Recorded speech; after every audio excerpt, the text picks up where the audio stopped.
সারা দেশ স্তম্ভিত, কারণ শুরু হয়েছে এক অভূতপূর্ব অত্যাচার এবং নৈরাজ্য।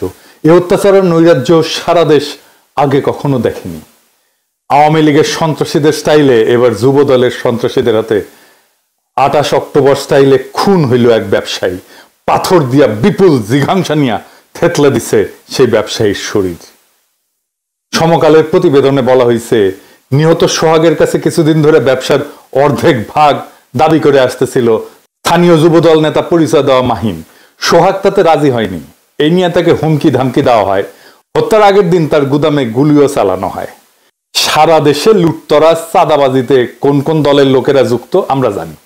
এই পাথর দিয়া শরীর থেতলে দেওয়া কোনো নতুন বিষয় না। আমি অনেক আগে থেকেই লক্ষ্য করতেছি, আমি সতর্ক করতেছি বিএনপিকে, দেখেন আমাদের দেশে ফিরলে বাইচা থাকতে দিবে না বিএনপির কর্মীরা বলে। বিএনপির সাম্প্রতিক আচরণগুলো হয়ে উঠতেছে ভয়ঙ্কর রকমের ফ্যাসিস্ট। আমার পেজে এসে একজন বা দুইজন না, একাধিক মানুষ হুমকি দেয়, কেন বিএনপির সমালোচনা করি, খুন করে ফেলার হুমকি দেয়। আওয়ামী লীগও হুমকি দিত ইনবক্সে, আর প্রকাশ্যে ওরা হুমকি দিচ্ছে 32 নম্বর ভাঙার পরে। কিন্তু বিএনপির কোনো ভয় ডর নাই, প্রকাশ্যে হুমকি দেয়। আমি আজকে একটা দেখাচ্ছি কি কারণে সে আমাদের দেশে আসতে দেবে না বা আসলে বাইসা থাকতে দেবে না, ওটা ওরাই জানে। এরা ক্ষমতা আসলে কি করবে আল্লাহ মালুম। আইডম দেখলে করে নিস রে ভাই, করে নিস, যে জিতবে ওই তো সিকান্দার হবে। হাইডম থাকলে তুই আমাকে দেখে নেবো, আমার হাইডম থাকলে তো করে দেখে নেবো। এটাই রাজনীতি। রাজনৈতিক দল তার আশেপাশে বন্ধু রাখে, যারা ঠিক দল করে না কিন্তু একটা লুজ সম্পর্ক থাকে তাদের সাথে। আওয়ামী লীগের কাছে কিন্তু মাস্টার ছিল, সেজন্য আওয়ামী লীগ এতদিন রাজত্ব করতে পারছিল। বিএনপি সবাইরে শত্রু বানায়।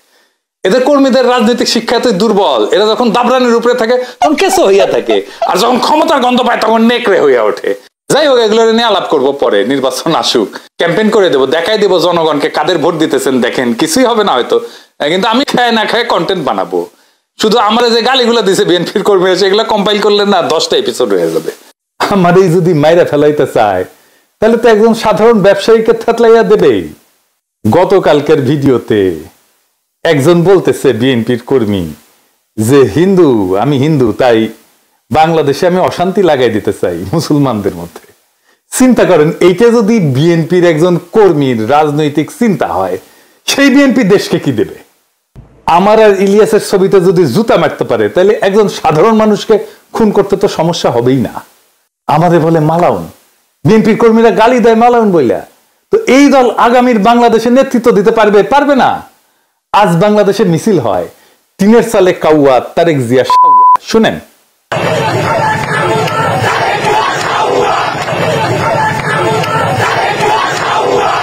এর দায় কার?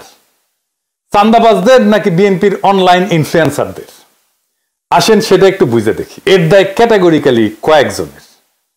আমি নাম বলতে চাইতেছিলাম না, কিন্তু আজকে আমি বলবো। আমি তালিকা করে আজকে নাম বলবো। এই তালিকার প্রথমে থাকবে ফাহাম আব্দুল সালাম, শাহেদ আলম, রাশেদ, বুলডগ মির্জা, অ্যাপোলো, জুলকারনাইন সায়েদ, রুমিন ফারহানা, ফজলু পাগলা, কথা কামাল, মারুফ, বিএনপির সাথে অ্যালাইন্ড হওয়া সিপিবি বামপন্থী ঘটনার লোকেরা এবং আরো কয়েকজন। এরা ইন্টেলেকচুয়ালি বিএনপিকে পথভ্রষ্ট করছে নিতান্ত নির্বুদ্ধিতা থেকে এবং বিগ ইগো থেকে। এরা বিএনপির কর্মীদেরকে উস্কাইছে, যারা বিএনপির শত্রু না তাদের বিরুদ্ধে। বিএনপির ভ্রান্ত ন্যারেটিভ তৈরি করছে এরাই। হুদাই ছাত্রদের, এনসিপি, প্রফেসর ইউনূসের সরকার, জামাত শিবিরের পিছনে লাগছে এরাই সেই ন্যারেটিভ তৈরি করছে। ওয়াকারের সাথে দোস্তালি করছে এরাই। এর ফলে বিএনপির কর্মীরা সারা দেশে দিগ্ভ্রান্ত হয়েছে। পলিটিক্স বুঝতে পারেনি, রাজনীতি বুঝতে পারেনি, আজকার করণীয় কি বুঝতে পারে নাই। বিএনপির নেতৃত্ব বিভ্রান্ত হয়েছে। এমন কইতে পারেন বিএনপির নেতৃত্ব লায়ক না যে তাদের বিভ্রান্ত করা যায়? তাদেরকে যে বিভ্রান্ত করা যায় তারা যে লায়ক না, এটা তো আমরা হাসিনা বিরোধী লড়াই দেখছি, তাই না? সেজন্য তো বিএনপি এই লড়াইয়ের নেতৃত্ব দিতে পারে নাই। তাই বিএনপির পলিটিক্যাল ম্যাচুরিটি কেমন সেটা নিয়ে প্রশ্ন তোলা যায় আছে। আমি বিরামহীন ভাবে বিএনপির এই ভুল রাজনৈতিক কৌশল নিয়ে কথা বলছি। বিএনপি মনে করিছে বিএনপির আমি পাকা ধানে মই দিতেছি, হ্যাঁ, অথচ এরা বোঝে নাই আমার বিএনপির সাথে অ্যালাইন্ড হয়ে যাওয়াটাই সবচেয়ে সহজ ছিল। আমার উপরে ঝাঁপে পড়িছে। এই ঝাঁপে পড়ার ইন্টেলেকচুয়াল সাপোর্ট দিছে এই লোকগুলো যাদের নাম আমি বলছি। এরা হেন নোংরামো নাই যেটা তারা করে নাই। তো এর ফল কি? ফল তো একটাই, পিনাকির বালটাও ফেলতে পারে নাই। আর বাংলাদেশের রাস্তায় স্লোগান ওঠে টিনের সালে কাউয়া, তারেক রহমান। আবার শুনেন,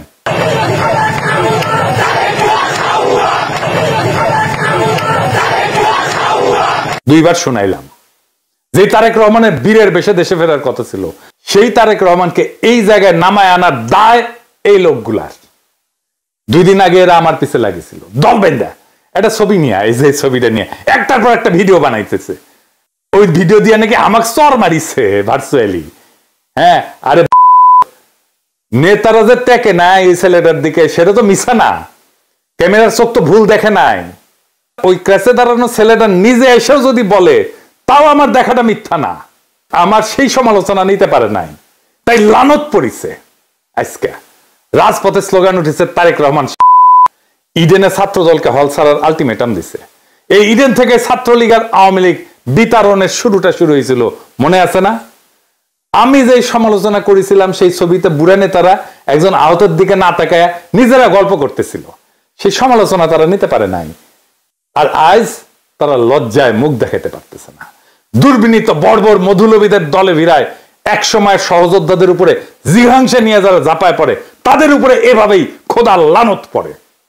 আমি অভিশাপ দেই নাই, কিন্তু অভিশাপটাই না আনিছেন আপনারাই। রাজনীতিতে লাগে বয়ান, বয়ান ন্যারেটিভ। ওইটা যারা পারে তারাই রাজনীতির গতিমুখ ঠিক করতে পারে। ওইটা আসে এইখান থেকে, মাথা থেকে, এটি থেকে। ওইটা যতদিন থাকবে, যাদের সচিব থাকবে চিন্তায়, তারাই রাজনীতির মাঠে টিকে থাকবে। নিজেরা এভাবে জয় বাংলা হয়ে যাবেন, যারা চিন্তায় সজীব তাদেরকে পরাজিত করতে পারবেন না।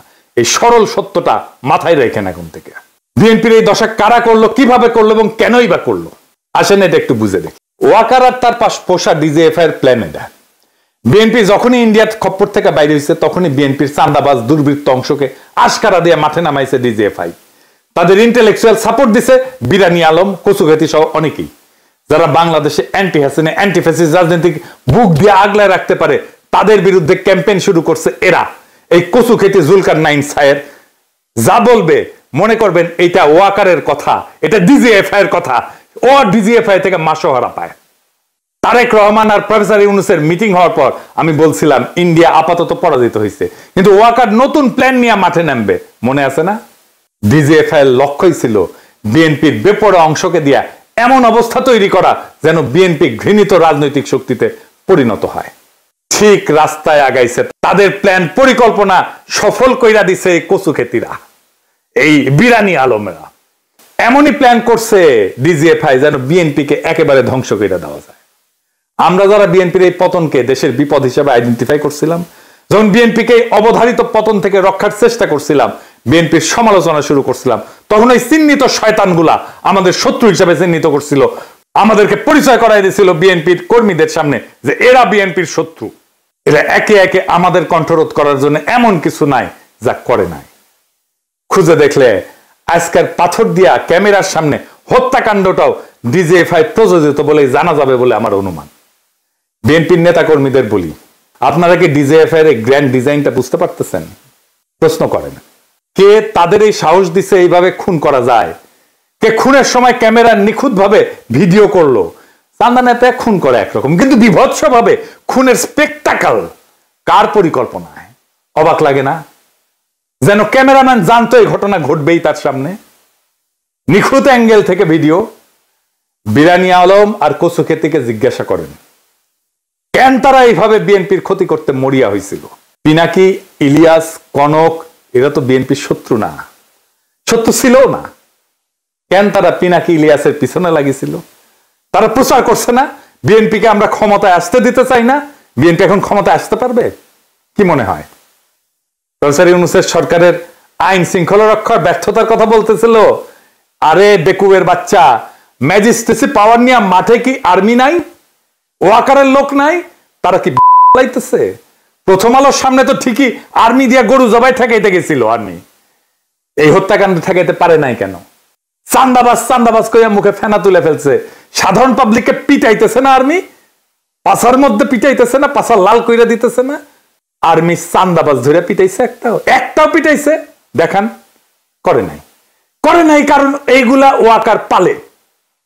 আবার দেখেন এই নধর এই দাবি করিচ্ছে বিএনপির গুন্ডাদের ম্যানেজ করার জন্য বিএনপির ক্ষমতায় যাওয়া দরকার। এগুলোর এখন হোলসেলে থাপড়ান বিএনপির কর্মীরা। আপনাদের বলতেছি, যদি বিএনপিকে রক্ষা করতে চান, এগুলাকে যদি হোলসেলে না থাপড়ান, বিএনপি রক্ষা পাবে না। বিএনপিকে এই জায়গায় এইগুলা নিয়ে আসছে। এই ছাত্রীগুলা যেদিন থেকে বিএনপির কান্দে চাপিছে সেদিন থেকে বিএনপির পতন শুরু হয়েছে।